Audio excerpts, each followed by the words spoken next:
Every single one of these are something that I know you've used, or if you haven't, you're living with someone who does. So here are the top 18. First one, if I want to change, it's going to be difficult. Change is difficult. It's a meme. Whether it's true or not, we're going to examine a little bit later. It's going to be risky. In other words, if I were to do this and try this, whatever it might be, make these changes, it's going to involve risk. It's a meme. It's a mind virus. It's going to take a long time. You know, it's taken me 40 years to become this way, and I've been living this way, so it's going to take me another 40 years. Well, you don't have 40 years. You know? But nevertheless, it's going to take a long time. If I were to do and live the kind of life that I would like to live, there's going to be family drama. There's going to be people out there, aunts and uncles and in-laws and people. They're going to, if I wanted to move to Montana or if I wanted to take up a new career, there's going to be huge family drama. Total meme. Whether it's true, mostly unlikely, unless you decide that that's what you want your life to be. I don't deserve it. A meme. How could there be anything out there in this world that you don't deserve? You are a piece of God. How could the source, how could God create something, anyone that isn't deserving of all of the abundance and all of the prosperity and all of the love that comes from the source? It's not my nature. Your nature is a meme. The idea that that you're shy because you can't do anything about that. It's not my nature. I can't afford it. This is one of my all-time favorites, and I'll deal with it a little bit later in the program. The idea that you can't afford to do something is one of the largest mind viruses that have been placed upon you, and it's something that I would urge you to never say again, that you can't afford to do something. Do not ever allow money to be a reason why you don't fulfill your dharma, your destiny, and what you're here to do. And I can tell you, coming from the background that I came from, living in foster homes, living on the east side of Detroit and working my way through everything that I've had, that I've never, ever, ever thought that I couldn't afford to do anything, including go to the university and pay my own way and whatever. Are you listening, my children out there? No one will help me. How many times you've heard people say, I'd like to do that, but there's no help out there. I just can't, nobody's out there. There's 6 billion people on the planet. They're all waiting to help somebody. Almost all of them want to help you with what it is that you want to do, unless you carry around this mind virus that says, I'm all alone and I can't do anything about it. It's just a meme. It's never happened before. So because something has never happened before is exactly the perfect reason why it'll probably happen the next time, unless you have that mind virus. I'm not strong enough. I'm too weak to do what I would really like to be able to do. It's a meme. I'm not smart enough. You're all geniuses. Every single one of you. You're all genius. You've just let yourself become de-geniused by life. I have a son-in-law, his name is Joe. He didn't go to college, but he came over and put a wood floor in our house that is so beautiful. He spent several weeks on it, getting down on his hands and knees, measuring everything, and he walks on. If I had to do that wooden floor myself, it would never have gotten done, because he can do that, and there's other things that I can do. He wouldn't want to be up here giving this talk. Maybe he would.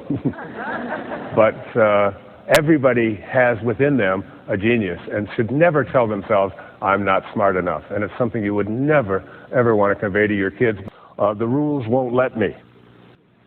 So that the rules ought not to be reasons why you do or don't do anything. One of my great teachers, Henry David Thoreau, reminded us about the importance, not the importance, the necessity of civil disobedience. That all these rules that we have, when my beautiful mom was born in 1916, she was 4 years old before women even got to vote in America. And the women, half the population of our country was not involved in any decision-making in the first almost 200 years of our history. How absurd that is when we think about it now. And how did that change? Because people said, the hell with those rules.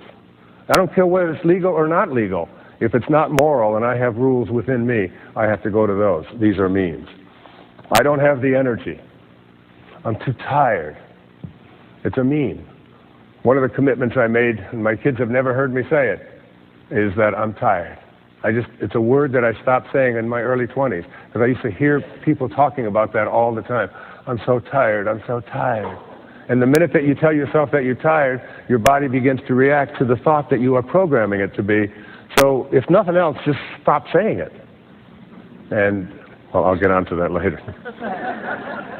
My own personal family history is the reason why. You know, I'm the middle child. I mean, what do you expect from me? No wonder I'm confused. I don't know what I'm up from. Oh, I'm the youngest child. I'm the youngest child. No wonder people are always telling me what to do, and I just wait for somebody to tell me. Or I'm the oldest child. No wonder I have a superiority complex. I've been telling people what to do since I was born. I had to, so on. Or my parents were divorced when I was 4 years old, and that's why I can't get ahead in my life. It's a meme, and we hear this. So much of therapeutic talk is just convincing people about what they can't do, about what their excuses are, telling them because this happened to you when you were a child. Everything that happened to you as a child had to happen. The evidence for that? It did. And if it did, then you either deal with it and move on with it and learn from it, or you use it as an excuse. And I've used that over and over in my own life as well. And it's something that you want to take a real hard look at. I'm too busy. The final two were the most frequently cited. I'm too busy. And I'm scared. It just frightens me. I live in fear. The Course in Miracles says there are only two emotions in this world: fear and love. Fear, everything that is fear cannot be love. Everything that is love cannot be fear. So you must hear an awful lot of talk on the television and reading the newspapers and so on about all the things that we have to be afraid of. You don't want to live in a place of fear. The world you live in is an intelligent system in which every moving part is coordinated by every other moving part. There's a universal life force that supports and orchestrates everything. It all works together in perfect harmony. You are one of those moving parts. You showed up here in this body that you inhabit, precisely on time. Your body will leave here with the same precision. You're an essential piece of this complex system. Here you are in this intelligent system that has no beginnings and no ends, in which all of the galaxies move in harmony with each other. You must have shown up here for a reason. Khalil Gibran said, "When you are born, your work is placed in your heart." Take a moment right now and point to yourself. Your finger is very likely pointing right at your heart, not at your brain, but at your heart. This is who you are. The constant beating of your heart in and out and in, is a symbol of your infinite connection to the always present heartbeat of God, or the universal intelligence. Your left brain calculates, figures things out, analyzes, and comes up with the most logical choices for you. It thinks. Your right brain represents your intuitive side. This is the part of you that goes beyond reason and analysis. It's the part of you that feels things, that's sensitive to love, that's emotional about what's important to you. Your right brain allows you to tear up as you hold your babies or bask in the beauty of a glorious day. Your left brain can analyze it, while your right brain lets you feel it. Pick a situation and ask yourself if what you know or what you feel is most important to you. Generally, what you'll take care of first depends on the situation and circumstances you're in. Your intellect can be figuring out exactly how you're supposed to act in a relationship when things are collapsing or when they're rapturous. And then there are times when what you feel will supersede what you know. If you are feeling fearful, scared, lonely, or on the other hand thrilled, loving, and ecstatic, these will be the dominant forces you'll act upon. These are the times when your right brain is right. Your right brain will always lead you passionately to your purpose. Listening to your right brain. There's an intuitive, invisible presence that's always with you. I picture this presence as a nagging little creature who sits on your right shoulder and reminds you when you've lost your sense of purpose. Listen to your invisible companion. Express the music that you hear and ignore what everyone else around you thinks you should be doing. As Thoreau put it, if a man does not keep pace with his companions, perhaps it is because he hears a different drummer. Let him step to the music he hears, however measured or far away. Be willing to accept that others may even see you as having betrayed them, but you haven't betrayed your music, your purpose. Listen to your music, and do what you know you have to do to feel whole, to feel complete, and to feel as if you're fulfilling your destiny. You'll never be at peace if you don't get that music out and let it play. Let the world know why you're here, and do it with passion. Being passionate means taking risks. You may indeed find yourself living a comfortable life when you don't follow your instincts. You're aware of that nagging companion saying to you, "This may look right, but does it feel right? Are you doing what you came here to do?" For many people, the answer is, "How do I know what my heroic mission is?" You'll find your passion in what inspires you the most. And what does the word inspire mean? It derives from the words in spirit. When you're inspired, you never have to ask about your purpose. You're living it. For one of my children, it's about riding horses and being at the stables. She's in heaven when on horseback, or even cleaning out a stall filled with horse manure. Another daughter is only inspired when she's singing, writing music, or performing. She's felt that way since she was 2. For another, it's her artwork and design that makes her feel purposeful. For yet another, it's designing websites and creating computer programs for others. For me, it's writing and speaking and creating products to help people become self-reliant. This has always been my passion, even as a young boy. When I go before an audience and I sit down to meditate, I repeat the mantra, "How may I serve? How may I serve? How may I serve?"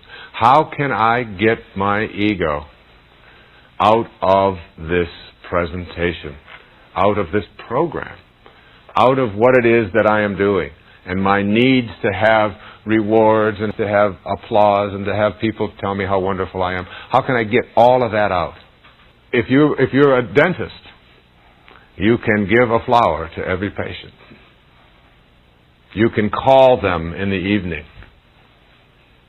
and ask how they're doing, as my dentist always does. You can make your waiting room a place where people look forward to coming by putting in programs like this for people to listen to while they're being drilled on. It doesn't make any difference. If you're a cab driver, you can make your cab a place of service. You can do a little bit extra.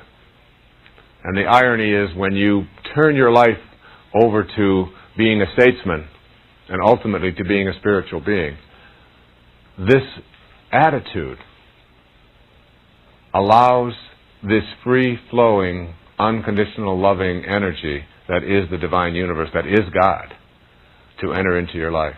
And it just keeps going. You're just keeping the channels open, folks. That's all you're doing. You're just keeping it open. And you're aware of every little cue that comes along that blocks that channel. The minute that it's there, it's an angry thought, it's a judgmental thought, it's a stressful thought. The minute that it shows up, you replace it with an attitude of service, gratitude, generosity, and it leaves. The part of you that knows, the part of you that is infinite, as the poet suggests, the part of you that is every place, is also in all that you would like to see show up in your life. And if you keep a generous, grateful, serving attitude, you'll never block it. Thank you. Human beings are multidimensional. We don't get that. We think we're just one-dimensional. Maybe 2 we'll get in. We don't see that there's 18, 20, 50, hundreds of dimensions that are all part of this transitional process called humanity. And that when you get this inside of you, that death is no longer anything to be terrified of. It's just you understand, you know, it isn't a belief, it isn't a faith, it isn't a religious thing. It's an understanding that you can't kill thought. And form never dies. It is always just in transition. And if you just ask yourself the question, am I a body with a soul, or am I a soul with a body? And if you know that you're a soul with a body, if you know that you aren't this body, and that you've been in many bodies already. You've been in this little body, and then in this 12-year-old body, and this 18-year-old body. You've been in all these bodies. When there's no form left to any of them, you take on a whole new approach to this terrifying thing called aging or dying. I had to address the Florida Council on the Aging last week. I was the keynote speaker. And I got up there and I said, and there were all of these people who work with aging people and all of these older people and so on. And I got up and my opening line was, "You've asked me to be the keynote speaker on a subject that I don't believe in. I don't believe in aging. You can't age thought. You can't age spirit. You can't age divinity. You can't age feeling. You can only age form. And I know that's not just me. And that's what this whole thing is about. That's really what we're talking about. Understanding that who you are, because you can't touch, feel, grab, and do all that stuff you can do with that pile of bones and gristle and veins and things like that. And because you can't get a hold of all of that, doesn't mean that it doesn't exist, any more than the wind doesn't exist because you can't get a handful of it. No one has ever seen the wind. You can't see wind. You can't hold wind. You can't smell wind. You can't touch wind. You can only see the results of wind. That's all. You know that wind exists, but nobody's ever seen wind. How can you do that? So it exists independent of whether you can touch it or grab it or not. And as you get into this awakening process, this highest level that frees you from all of the stuff that immobilizes most people, all of the anguish, all the depression, all of the having to get ahead, all of the accumulation anxieties, all the type A behavior and the hurry sickness that we suffer from, that stuff becomes something in the past that is just thought. It's just there. And you'll never, ever be knocked around by it again. So thought is an endless energy that goes on and on. And if you know that that's who you are, this ability to think. And for the skeptics, I would suggest to you that what you do is you think about everything that's ever happened to you up until this moment and understand that all of it, up until right now, in this moment that you are alive, is in the realm of thought. You can't touch any of it. You can't have any of it. And yet it's very real for you. You can get very emotional about it. You can have experiences through that thought, but you can't ever have it. You can't ever touch it in the form sense. So that your whole experience of your past up until this very second is all in thought and nothing more. Right? And yet it's very real. And then I would say to you that to think about everything that's going to happen to you from this second on and to understand that that's also nothing more than pure thought. You can't have any of that. You can't touch tomorrow. You can't get a hold of your goals. You can't have those and dissect them and treasure them. You can't take tomorrow's BMW and drive it. That's all just thought. And yet you can also have the experience within your form, within yourself, through thought. So your whole past and your whole future are a thought. So that only leaves you with now. Then what you do is you look at now and you look at all the things that are important to you, that you want for yourself. And you start with your children and your wife or your husband and your co-workers and your parents and all of these people. And you understand that the only way you can ever experience them in the moment is through thought. Through your mind. You can't do it any other way. You can't get behind their eyeballs and be them. That's the limitation of form. So you can only do that through thought. And then you take all of the stuff that you want to accumulate and you begin to see that that's only thought too. That's only thought. You can't be a diamond. You can't be a new house. You can't even have it. You can't even own it. It is only in your mind that you do something with it. And you can experience it, but you can't have it. Now you get to this place where you understand there are no limits on me because I can think anything I want. Now you're looking at new rules. New rules. Here are the rules. There are no such thing as cause and effect. Now we live by cause and effect in form. You do this and it causes this and physical form is altered by this and that. But in thought, you don't have to have a cause and effect. In other words, if you're doing something in thought and you want to change the thought to something else, or if you're right now in Chicago but you want to be in Afghanistan, you just go there. You can go there and you don't have to get on a train and you don't have to fly. You don't have to do any of that. In thought, you don't have to have cause and effect. That place of no limits is how you start looking at everyone and everything in the universe. And you begin to look at all the stuff that we get really hung up with owning. And you start saying to yourself, if it's in my life, it's fine. And if it's not, that's okay too. And you look at your relationships and you find out that almost everything you fight about, you're fighting about stuff that doesn't even exist, isn't even real for you. What's real is just how you think and what you fill yourself with. And if your thoughts are harmony and ease and serenity and love, and that's all you have to give away, then that's what you start giving away. You can be anything, you can do anything, you can go anywhere. I think of it like an actor on a stage. You sort of see your form going through these motions. Like we produce a series of tapes, all right? So that's one of the motions that it goes through. In order to do that, we got to fly to Chicago. In order to do that, you got to drive through rainstorms. And you just sort of watch your form go through all of these things. But there's another part of you, the real divine part of you, the real you, that sort of just stands back like an actor on a stage and says, these are just emotions that I'm going through, but that isn't really me. I'm much more divine and much greater than all of that. I'm much bigger and grander than all of that. And you start seeing the perfection behind everything that you're doing. And you never worry again about your form wearing out or about dying or any of those things. They become meaningless. And that's who you are. That which never changes. And if you ask any of the spiritual masters who've ever walked among us, any teacher that will come your way, they will teach you that reality is the part of you that is eternal. And when you live there, you abide in an absence of fear. And you begin to know that life itself is a sublime experience. And there are no accidents in it at all. That this is an intelligent system that we are all a part of. And that intelligence, whatever you want to call it, flows through each and every one of us. And the same intelligence that moves a star across the sky moves a thought across your mind. The same intelligence allows the seedlings to sprout. And we'll take a little seedling and have treeness in it, just as a little drop of human protoplasm has you-ness in it. And it has a future pull. And the whole physical domain is handled in that drop of human protoplasm. When you will show up and when you will leave. It's all in there. The thing that makes you a member of something called higher awareness is that you, unlike a tulip bulb, which has its future pull built into the bulb, you get to decide. You get to decide on the pictures. And you get to determine what your life truly is, not what this garage where you park your soul is all about. And to understand this, go to the poets. We were doing a tour, a backpack thing with my wife and two other couples this summer on Haleakala in Maui, this dormant volcano. And you go down in there and you hike for 3 days. It's a wonderful experience. It's like the closest you can get to being on another planet, I think. It's very silent, and the terrain looks like God has just sort of reached down and placed each object in there. It's a very peaceful, beautiful place.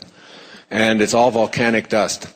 And when we got one day in, and we all sat down to do a group meditation, I picked up a handful of this volcanic dust, and I said, would you like to... I used to teach this poetry, and I've written a lot of it myself. And I said, would you like to hear what Emily Dickinson had to say about this in a poem that she wrote in 1914 called A Single Hound? And we all sat around and we meditated, and I held this dust in my hand. And I said, listen to Emily Dickinson, and listen to this, and think about you as the noticer and as that which is being noticed, what you've been watching as you send your body back to nowhere. And what part of you is real and what part isn't. She said, this quiet dust was gentlemen and ladies and lads and girls, was laughter and ability and sighing and frocks and curls. This passive place, a summer's nimble mansion where bird and bees fulfilled their oriental circuit, then ceased like these. Think of this room filled with all of these people here tonight. And think 1,000 years into the future. And listen to her words again.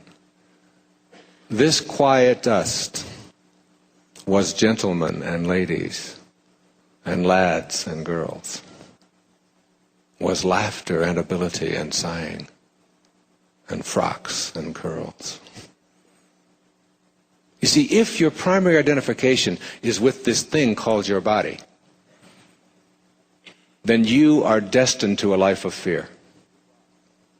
If you know that who you are in a state of heightened awareness is not this raw material, it's as if this organizing intelligence we'll call God has taken all of this raw material and organized it into various levels of awareness. Here are some rocks, here are some plants, here are some animals, here are human beings, all made up of the same stuff. It's not the raw material that separates us from all other life.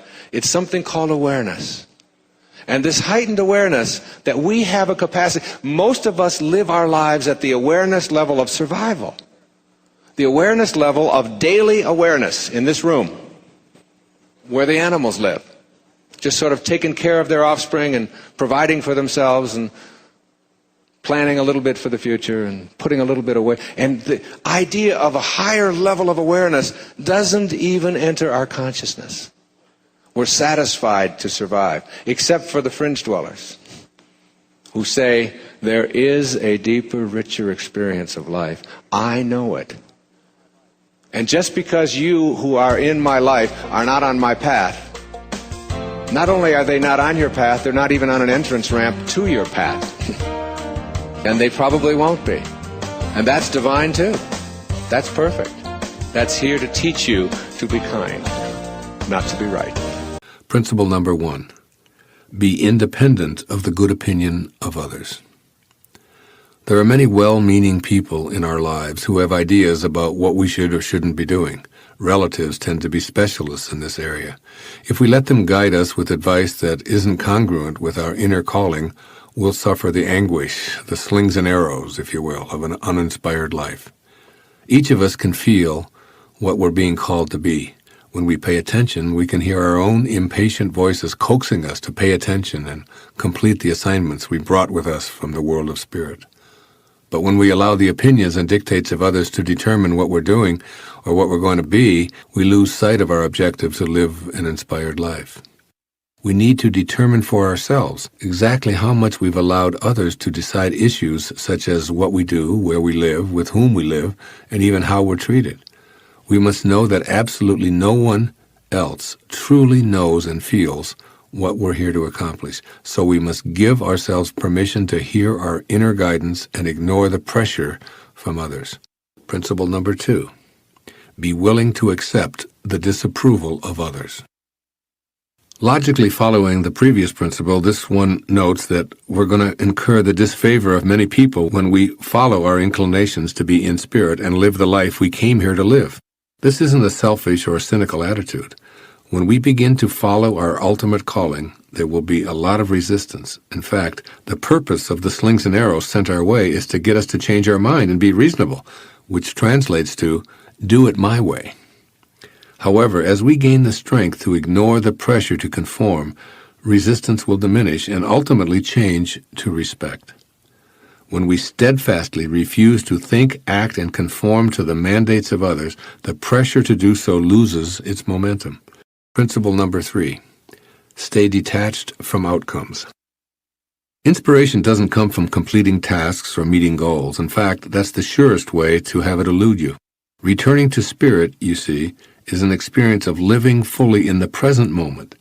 Our purpose in life isn't to arrive at a destination where we find inspiration, just as the purpose of dancing isn't to end up at a particular spot on the dance floor. The purpose of dancing and of life is to enjoy every moment and every step, regardless of where we are when the music stops. Yoga Master Sri Swami Sivananda offered the only worthwhile goal I know of when he said that the goal of life is God realization. Now here's a goal that I can live with. After all, this allows me to live in spirit every moment of my life, while simultaneously thinking ahead to the next God-realized moment and the next. As the great Indian sage Ramana Maharshi once remarked, there is no goal to be reached. There is nothing to be attained. You are the self. You exist always. Now this to me is real inspiration. Principle number 4. Know that we need nothing. No things to be inspired. We came into this world of boundaries from a formless energy field of spirit. We arrived here with no thing, no things. We'll make our exit with no things, nothing. And our purpose, God realization, requires nothing, no things. We are all that we need to be inspired and living on purpose, and the things that continue to flow into our lives are just symbols of the unlimited abundance of our source. In other words, these things have no value in and of themselves because everything in the physical world is changing and will dissolve back to nothingness anyway. When we tune in to what we know rather than what we see, we immediately find that every thought of God is repeated throughout the universe. We can watch as some things enter our lives and others leave, all the while remaining in spirit, knowing that all of those things have nothing to do with our state of inspiration. We need nothing more to be inspired, since we're connected to spirit already. The ancient Persian poet Omar Khayyam offered us these words, which summarize this principle that we don't need another thing to be inspired. It's all right here, right now. He said, "Forget the day that has been cut off from thy existence. Disturb not thyself about tomorrow, which has not yet come. Rest not upon that which is no more. Live happily one instant, and throw not thy life to the winds." Principle number 5. Don't die wondering. This principle is extremely important in working toward an inspired life because it motivates us to act. After all, we don't want to be full of regrets because we failed to heed our ultimate calling. Attempting to do something, even if it doesn't succeed, is inspiring because we don't tend to regret what we do, we regret what we didn't do. Even following a futile attempt, we're inspired because we know that we gave it a shot. It's wondering whether we should or shouldn't try something that leaves us feeling stressed and incomplete. Principle number 6. Remember that our desires won't arrive by our schedule. There's an ancient aphorism that goes, if you really want to make God laugh, tell God your plans. In essence, this means that all we desire will arrive in our life when and only when we're aligned vibrationally with the energy of our source. Our ego won't be consulted or get to determine the schedule. Creation reveals its secrets when it's good and ready. Our job is to take the focus off of the when and put it on being connected to our originating spirit. Our job is to stop challenging and demanding responses from God and instead be more like God. Our job is to understand and accept that all of the things that show up in our life, which we often find contradictory or troublesome, are there because we've attracted them. And we need to have these obstacles in order to clear an opening for our true spirit purpose to emerge. We can let go, surrender, and remind ourselves that all is in divine order. We're much more successful when we allow inspiration to flow in on God's terms than when we're impatient and demanding. As always, our job in God realization is to become more like God. That means surrendering to the timetable that's always perfect, even when it seems to be full of errors. Keep these 6 principles handy and access them anytime you find yourself lacking inspiration. Remember, too, that we're called to this world of inspiration, which beckons us to let go and let God. We grow up believing in so many limitations that after a while our lives actually manifest those limitations. We hear ourselves saying things that we accept as truth, when in fact they are misbeliefs that have turned into our truths. Here are 5 of those myths or misbeliefs that permeate our culture. 1. I can't help the way I am. I've always been this way. If you find yourself believing that you must always be the way you've always been, you are arguing against growth. You must shed the illusion that you cannot help the way you are. You must create a knowing within you that you have the power to create whatever kind of person you want to become in all aspects of your humanity. 2. It's my nature. I inherited who I am, and it can't be changed. To enter the realm of real magic, you will have to suspend such thoughts and become a spiritual being first, a being who has no limitations in the inner domain where boundaries are non-existent. 3. My personality is controlled by my chemistry and metabolism. This is a lie we hear over and over again, and it is repeated in some of the most prestigious circles, making it even more difficult to overcome. While scientists may in fact have a point about body chemistry, what they too often fail to address is what kind of control we have over our own body. Our body chemistry is always being affected by how we choose to think.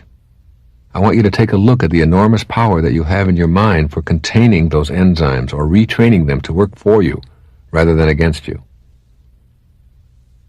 Here's misbelief number 4. My family is responsible for my personality. These kinds of pronouncements are the very sort of inner thoughts that will keep you from ever allowing miraculous changes to take place in your personality. You must know within that you not only have a choice today, but you have always had a choice concerning how you react to the influences of your family. The choice is always yours. Know that your family and your role within your family influence you today to the extent that you believe that they do. You must become the producer, director, and actor in the unfolding story of your life. 5. I can't escape my culture and times. If you believe that the culture determines who you are and what kind of a person you will turn out to be, then that will be your reality. On the other hand, everyone who has ever made a difference in the world has been an innovator. An innovator looks within and allows their conscience and commitment to a purpose decide who they will become. If you're going to follow your bliss and make a difference in the world, you will soon learn that you cannot follow the herd. Once again, it boils down to personal responsibility and a willingness to consult your own spiritual awareness, that higher invisible self that flows through you. As you think, so shall you be. These are the big 5 misbeliefs that make up the big lie that was thrust upon you from your earliest moments of consciousness. You must begin a program to overcome these illusions. As you now know, this entire program of creating miracles revolves around one single premise, that you become in the physical world that which you create in your invisible world. Here are the 6 keys to making yourself into the person that you choose for the purpose of fulfilling your heroic mission here. 1 is your personality. Create a fantasy in your mind and imagine exactly how you would like to be. Would you like to be more assertive, more loving and gentle, less anxious and nervous? For now, just know that all of these inner imaginings can be translated into physical behavior, for that is precisely what you've been doing all along anyway. Secondly, your talent. Just for a moment, visualize the optimal talent that you would like to have. Your choice to excel in any given area will be based upon your own personal interests. Your talent, like everything else about you, is a function of the invisible force that flows through your body. It is not in your hands, your genes, or any part of your physical apparatus. It is in the force that flows through all of your being. When you begin to know rather than doubt your talent, you will discover the necessary physical abilities to carry out your purpose. Third is your intelligence. How smart would you like to be? Would it take a miracle for you to be smarter intellectually than you already are? You are as capable as you need to be to fulfill your purpose. Your intelligence is infinite. Almost 20 years ago, I redefined intelligence in your erroneous zones. A truer barometer of intelligence is an effective, happy life lived each day and each present moment of every day. You are a genius. You can improve your arithmetic and reading skills. You can learn anything that you put your mind to. You are a spiritual being first and foremost, and you cannot put a number on that. Fourth, your habits and customs. Would you like to be able to change some of the things that you find yourself doing repeatedly but which do not serve you any longer? Use your magical powers of inner persuasion to challenge everything about yourself. Your personality is made up of the hundreds of habitual ways that you conduct the daily physical affairs of your life. You can change around your daily humdrum habits and get yourself fully involved in life, regardless of your income level or circumstances. Circumstances do not make a man. They reveal him, as James Allen reminded us in As a Man Thinketh. Learning to think in non-habitual ways is the essence of overcoming personality traits that no longer serve you. Fifthly, your aging. Imagine for yourself the ultimate miracle, a slowing down, or even an elimination of the aging process. The way out of this trap, the real magic that is available to you, is located, as is everything else, in your invisible self, your mind. You can absolutely refuse to let an old person into your body. If you can work your mind in a genuinely magical sense, you can strongly affect the aging process of the cells composed of indestructible DNA. It is in your mind where that invisible intelligence works its magic that you must examine your attitudes towards aging. Do you think old thoughts? You can begin to rethink how you feel about having your individual cells deteriorate. And if you use your mind in a new way to develop a new knowing within, perhaps you will be able to affect that process that you have come to think of as inescapable. Your emotional health is another area. Your emotions are physical manifestations of your thoughts. The joy you experience is located in your physical body, and the chemicals that are present when you experience elation can be identified and quantified. You manufacture those chemicals in your own quantum pharmacy that begins with your mind. When you begin to heal the inner you and consult that inner voice constantly, you literally begin to alter your immune system. Emotions show up in your body as physical manifestations of your thoughts. Keep this in mind as we head toward the path of real magic. The sage emulates the natural philanthropy of the Tao, and all of his needs are fulfilled in the process. The ego is a demanding force that's never satisfied. It constantly requires that we seek more money, more power, more acquisitions, more glory, more prestige to provide the fuel that it thinks it must have. But living a Tao-centered life rather than an ego-centered one removes us from the rat race, as it offers inner peace and satisfying fulfillment. This is what I believe the wisdom of this verse of the Tao Te Ching is saying for the 21st century. First, make an attempt to reverse ego's hold on you by practicing the Tao's teaching to serve the needs of others, and all your own needs will be fulfilled. Generously thinking of and serving others will lead to matching your behaviors with the perpetual rhythm of the Tao. Then its power will flow freely, leading to a fulfilling life. Ego wants the opposite, however, as it tells you to think of yourself first and get yours before someone else beats you to it. The main problem with listening to ego is that you're always caught in the trap of striving and never arriving. Thus you can never feel complete. As you reach out in thoughts and behaviors, you activate loving energy, which is synonymous with giving. I see the sacred, invisible source of all in its eternal state of giving and asking nothing in return. I vow to be this too in my thoughts and in my behaviors. When you're tempted to focus on your personal successes and defeats, shift your attention in that very moment to a less fortunate individual. You'll feel connected to life as well as more satisfied than when you're dwelling on your own circumstances. Imagine what it would be like if you dismissed ego's hold on you, serving others, and watching how all that you give returns to you tenfold. The poet Hafiz expresses this attitude perfectly. Quote, "Everyone is God speaking. Why not be polite and listen to him?" Unquote. And secondly, stop the chase and be a witness. The more you pursue desires, the more they'll elude you. Try letting life come to you and begin to notice the clues that what you crave is on its way. You're in a constant state of receiving because of the ceaseless generosity of the eternal Tao. The air you breathe, the water you drink, the food you eat, the sunshine that warms you, the nutrients that keep your body alive, and even the thoughts that fill your mind are all gifts from the eternal Tao. Stay appreciative of all that you receive, knowing that it flows from an all-providing source. Stop the chase and become a witness. Soothe your demanding habits by refusing to continue running after more. By letting go, you let God. And even more significantly, you become more like God and less like the ego, with its lifetime practice of edging God out, E-G-O. Extend your perspective beyond the sensory level. Your inner conviction knows that a rose is more than a flower, as it offers a pleasant fragrance and velvety petals. Use that knowing to perceive the creative invisible force that brings an intricate blooming miracle from nowhere to now here. Experience the essence of the Creator who allowed this blossoming masterpiece to emerge from a tiny seed.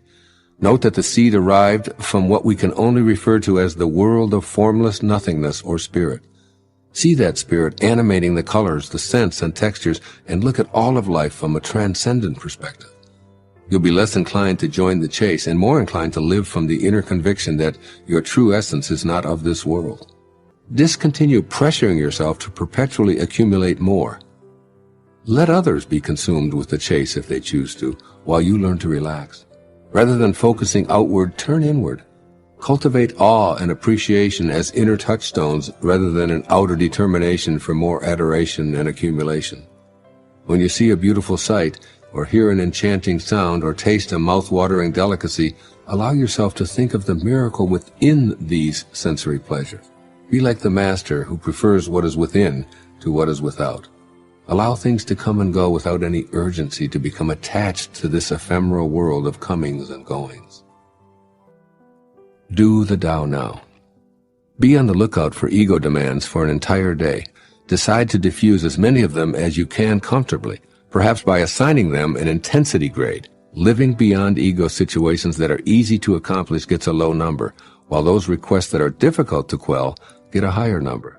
For example, let's say that your mate drives right on by, or you watch him or her take a different route than you ordinarily do.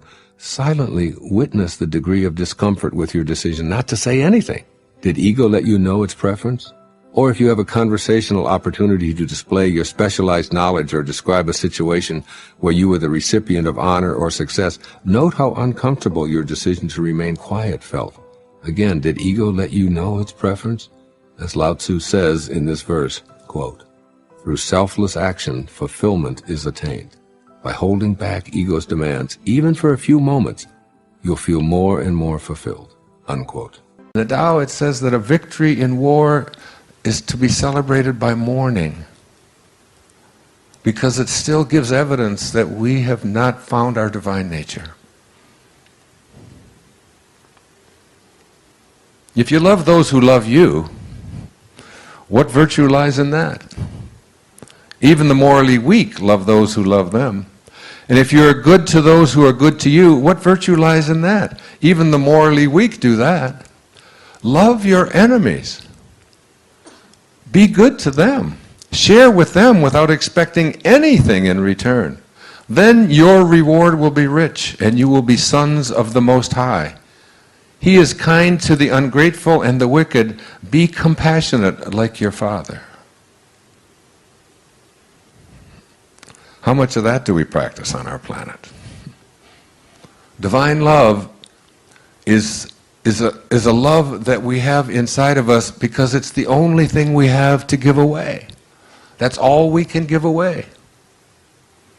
Again, Patanjali, when you are steadfast, this is who Jesus was.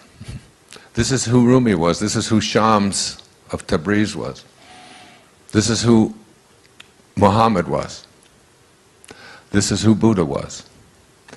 When you are steadfast, which means there's no ego, when you are steadfast in your abstention of thoughts of harm directed towards yourself and others, that all living creatures will cease to feel fear in your presence.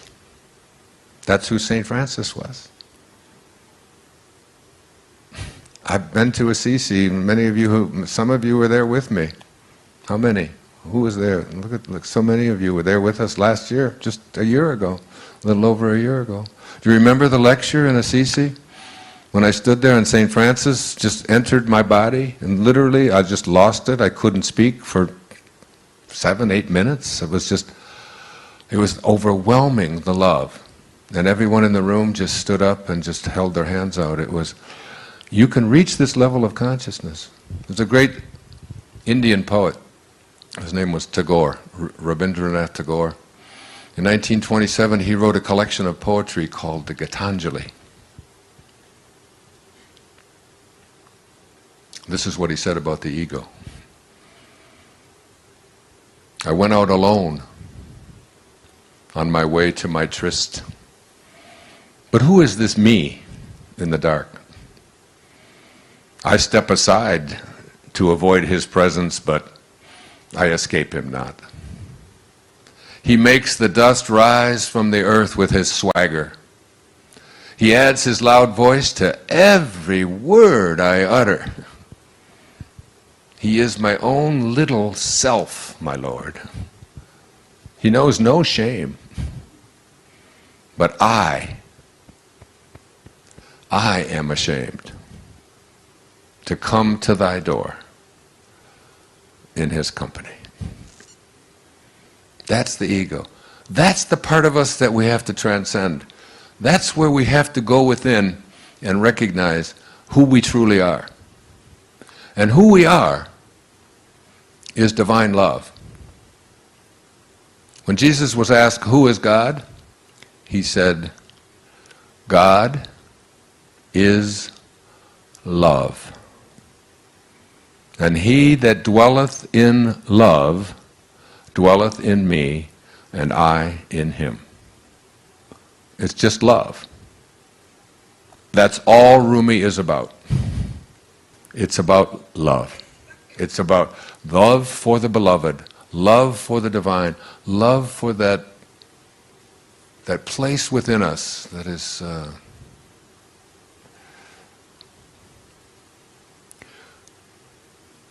is our excitement. It is our God. It's what God is.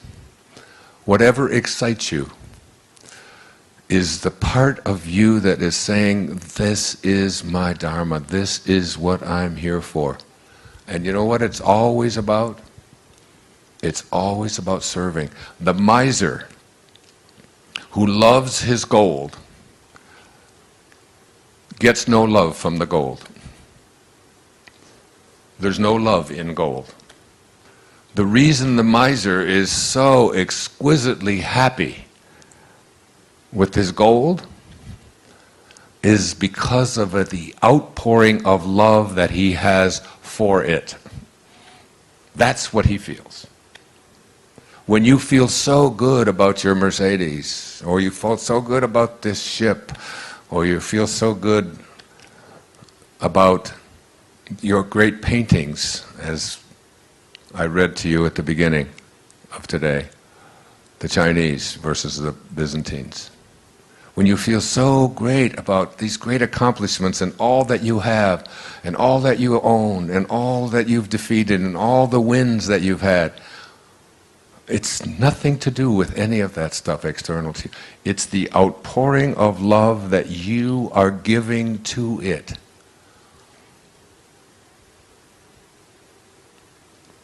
And you can't have love in your life, and you can't give it away unless that's what you have inside. Verse 40 of the Tao says, it's all about returning. It's all about returning. Returning to what? Returning to the place from which you originated. The first 9 months of your life, you lived inside of your mother's womb in water. And during those whole 9 months, nobody could get in there and mess around with you. Nobody could get in there and get you to worry about anything. You didn't have sonograms that you'd look at and say, my God, I don't have a nose yet. What the hell's going on? I sure hope I get a nose. And you got into nose therapy and you worry about it. Oh, what if it doesn't happen? You don't do that. And all of a sudden, perfectly, it all unfolds in exactly the way it's going to unfold, independent of your opinion about it. You're not doing anything. Nothing is left undone. You're being done. You're being completed. And you were totally, completely at peace with it. You were surrendered to it. You allowed it. It wasn't a struggle. It wasn't... And then you popped out of there. And then you said, thank you, God. Thank you, Tao. Thank you, Source. We'll take over from here. And that was the biggest mistake. All of a sudden, you took over. And you edged God out. E-G-O. You edged God out. And you took on an ego, didn't you? And what is an ego? It's just an idea. Just an idea about who you are. Instead of being a piece of God, a piece of the Source, you decided, and those around you decided, that you were something different. And if you studied quantum physics, and you took the tiny little particle that began you, and you tried to find out where it came from, and reduced it down to its tiniest subatomic properties, ultimately you would discover what Lao Tzu knew, that it's the spirit that gives life, that you didn't come from a particle, that particles do not create particles, particles do not come from particles. Originally, all particles come from an energy, a field of energy that has no beginnings and no ends and no boundaries. And that's who you are. And returning back to that, and letting go of the idea that who you are is what you have, and who you are is who you control. I don't think there's any more all-pervasive theme in the Tao Te Ching than the idea of being a non-interferer. Do you, Stephen? I mean, isn't it? It's about not interfering, isn't it? It's about letting go. It's about allowing. It's about detaching. And I watch, and I've become much more of an observer, even on airplanes. I was in London 5 days ago. And I don't know if you've flown in and out of Heathrow lately, but things have really changed. You know, we couldn't take anything on the plane. The terrorists, whoever they are selling fear, and we respond with more fear. Every time you use force, you create a counterforce, and then another counterforce, and before you know, and the Tao teaches us all. I mean, one of the great lessons in the Tao is that any country that has its primary resources and its energy placed on building weapons is not of the Tao. And those countries that have their consciousness located in the Tao put their energy into tractors and building homes and growing food, not building weapons. I saw a movie not too long ago with Nicolas Cage about warlords or something, the Lords of War, I think it was something like that. One of those alarming things about how much energy we are in the world creating, energy to destroy ourselves, that we have literally created from our consciousness enough weaponry on this planet to eliminate all life within just a few moments. It's all there. It's all there for us. We've allowed ourselves to move so far away from the great teachings of the great spiritual masters, and we believe that we're a Christian nation or that we're a spiritual nation when we find ourselves having moved away from these simple principles and then getting upset with other people because we can have these kind of weapons but they can't, and we don't look hard enough at ourselves and all the ways that we have deflected ourselves from the greatest teachings of all of the great spiritual masters. That those who understand the way understand that we show up here from a invisible source, and our whole objective in being here is to return to it. It's a return trip. And constantly I call this the state of God realization. That it's within each and every one of us. If we decide that we're going to make this return trip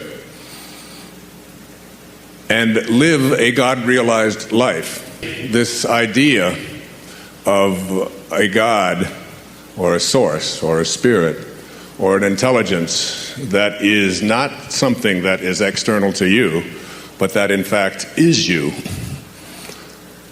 is the source of all of us. In the Tao they call this the world of the 10,000 things. And the 10,000 things is just the ultimate number to represent everything that is in the material world. So that everything that originates in the world of source, in the world of non-being, all being comes from that place.